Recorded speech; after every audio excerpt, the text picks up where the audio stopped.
期三及星期四晚11點，星期五晚10點及星期六零時。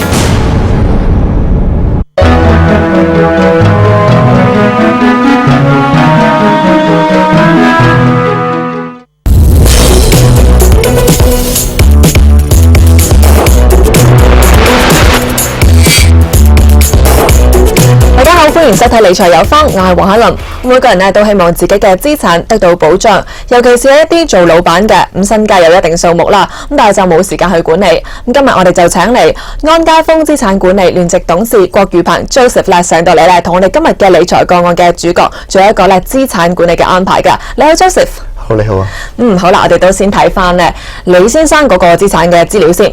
咁李先生咧今年就係50歲噶，係一間大型公司嘅老闆。咁佢咧半年前就同前妻離婚噶。跟住睇睇李先生嗰個嘅理財目標先，咁就係希望咧個人嘅資產可以得到妥善保護，咁並且咧可以有穩定嘅增長噶。咁係啦 ，Joseph 啊，咁你就同咧李先生就傾過偈啦。咁點解咧佢會喺呢一方面咧突然有呢一個資產管理嘅諗法咧？OK， 咁首先啦，李先生係有個離婚經歷個陰影嘅。由於而家嘅女朋友咧又催佢結婚喎，咁點算呢？咁所以李先生係擔心佢嘅女朋友係為咗佢財富先至甘願下嫁啫。咁如果做到離婚收場嘅話呢，昂貴嘅贍養費會令到李先生佢人財兩空啦，所以佢希望係可以有一個理智嘅方法去解決目前嘅困局嘅。問題就知道啦。咁你覺得應該可以俾啲咩建議佢呢？OK， 咁其實我哋咧就並非戀愛專家啦。李先生喺感情上嘅問題咧，我哋可能幫佢唔到啦。但係如果李先生係想保護自己嘅資產，避免因婚姻問題而招致損失嘅話咧，境外信託係一種非常好嘅工具。信託比較喺公司較靈活嘅地方咧，就係信託係可以容許信託委託人自由寫下指定嘅條款同埋內容咧嚟作出個規限嘅喎。亦即係話咧係可以自己定下一個遊戲嘅規則啦，就好似平時我哋食 pizza 咁樣咧，係可以自由選材配搭，以符合翻一個個人嘅口味嘅喎。咁換句話講，即係李先生係可以成立一份信託啦，將自己部分或者全部嘅資產咧係註名俾一個受託人喎。咁而受益人咧係將會係佢現任嘅太太。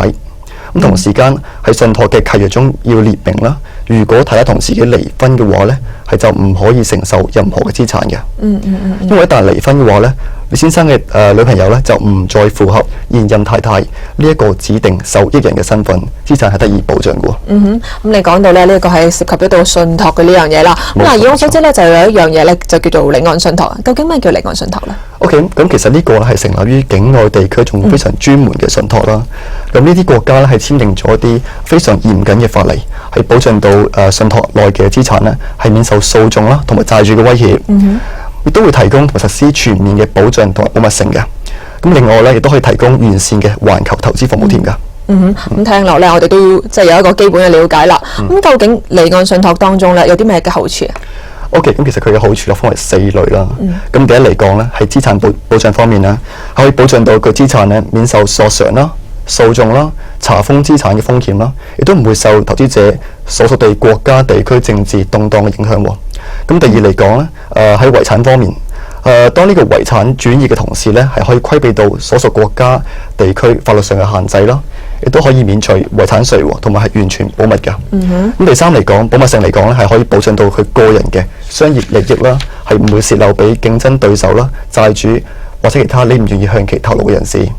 咁第四係稅務方面啦，係可以利用到境外嘅法律制度同埋稅制啦，減低到呢個稅務嘅負擔喎。咁講翻離岸信託啦，咁其實有冇一啲地方咧係比較熱門去做㗎？OK， 咁呢度我介紹一下馬恩島啦。咁馬恩島係被全球一致公認為國際營業最佳嘅地點啦。佢政治穩定啦、安全有保障而聞名嘅喎。OK， 咁第一嚟講咧，馬恩島係獲得標準普爾同埋 Moody's 3個 A 最高主權信譽評級嘅。咁呢度咧係非常最高嘅係。咁第二嚟講，佢國會歷史咧係超過咗1000年嘅喎。政治非常穩定啦。咁第三嚟講，佢係連續6年奪得呢個國際金融最佳服務中心呢個獎項㗎。咁第四，所以仲有第四就係財經時報 The Banker 啦，喺2005年嘅時候選為歐洲未來嘅金融中心。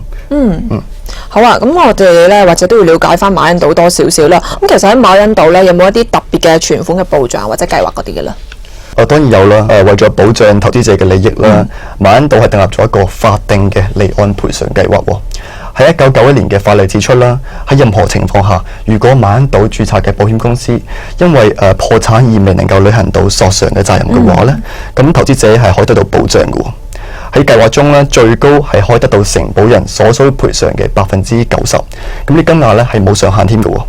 我哋最後都問翻 Joseph 啦，咁其實投資者有啲咩需要再去注意嘅呢？ OK， 有一點要留意翻啦，好多所謂嘅信託銀行啦，或者係信託投資服務嘅公司啦，係唔一定會提供呢一種咁嘅信託嘅喎。點解呢？因為信託係一個普通法 common law 國家嘅產品嚟嘅。大部分嘅境外金融中心咧係同行使普通法嘅英國有住歷史關係啦。但係對於一啲大陸化國家嚟講咧，信託就有問題咯。因為大陸化嘅國家係唔會承認呢一種咁嘅信託關係嘅。好啦，唔該晒 Joseph 咧，今日為今日嘅理財個案咧有咁詳細嘅分析㗎。今集時間又到，下集再見啦，拜拜。